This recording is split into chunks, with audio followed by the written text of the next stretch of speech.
Hello friends, welcome back to our channel. நம்ம சேனல்ல dhaba style rajma recipe எப்படி பண்ணலாம்னு பார்க்கலாம். இந்த ராஜ்மால நிறைய வெரைட்டி இருக்கு. இதுக்கு நான் ரெட் ராஜ்மா பீன்ஸ் யூஸ் பண்ணிக்கிறேன்.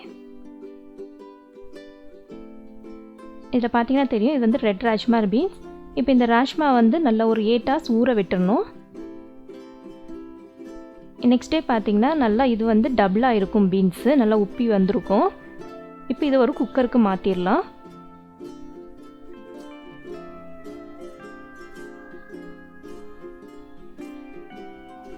இது கூட தேவையான அளவு தண்ணி சேர்த்துக்கங்க.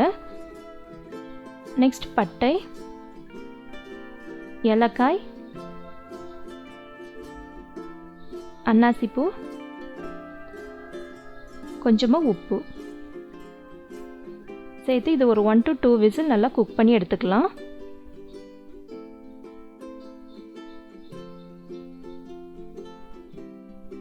நெக்ஸ்ட் ஒரு கடாயில கொஞ்சமா எண்ணெய் சேர்த்துக்கங்க.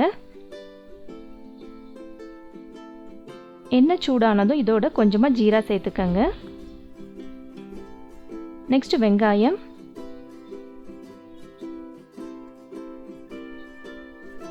சேர்த்து லைட்டா வதக்கி விட்டுக்கலாம். இப்போ இது கூட ஜிஞ்சர் கார்லிக் பேஸ்ட் 1 tablespoon, தக்காளி 1 சேர்த்து நல்லா வதக்கி விட்டுக்கங்க. இப்போ 2 minutes நல்லா மூடி விட்டு குக் பண்ணி எடுத்துடலாம். வதக்கி வச்சிருக்கிற வெங்காயம் தக்காளி நல்லா ஆறுனதும் தண்ணி எதுவும் சேர்க்காம ஃபைன் பேஸ்ட்டை அரைச்சி எடுத்துக்கங்க. நெக்ஸ்ட் சேம் கடாயில் கொஞ்சமாக நெய் சேர்த்து நம்ம அரைச்சி வச்சிருக்கிற பேஸ்ட்டையும் நல்லா வதக்கி எடுத்துக்கலாம். இதோட வத்தப்பொடி, மஞ்சத்தூள், மல்லிப்பொடி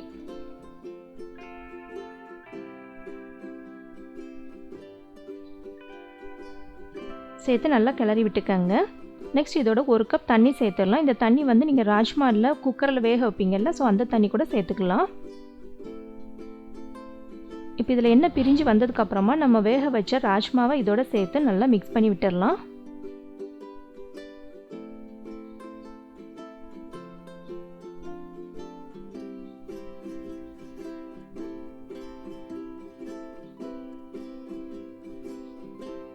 நெக்ஸ்ட் இதில் தேவையான அளவு உப்பு அண்ட் லாஸ்ட்டாக கரம் மசாலா சேர்த்து நல்லா கிளறி விட்டுக்கங்க. நெக்ஸ்ட் இதை மூடி விட்டு ஒரு 2 to 3 minutes நீங்கள் குக் பண்ணி எடுத்தீங்க அப்படின்னா ஒரு சுவையான ராஜ்மா ரெசிபி நம்ம வீட்டில் ரெடி பண்ணிடலாம். ஸோ அவ்வளோதாங்க. இதுக்கு வந்து சைட் டிஷ்ஷாக நம்ம சப்பாத்தி, ஜீரா ரைஸ், ஒயிட் ரைஸ்க்கெல்லாம் வச்சு சாப்பிட்டீங்க அப்படின்னா ரொம்பவே சுவையாக இருக்கும். கண்டிப்பாக நீங்களும் உங்கள் வீட்டில் ட்ரை பண்ணி பாருங்கள்.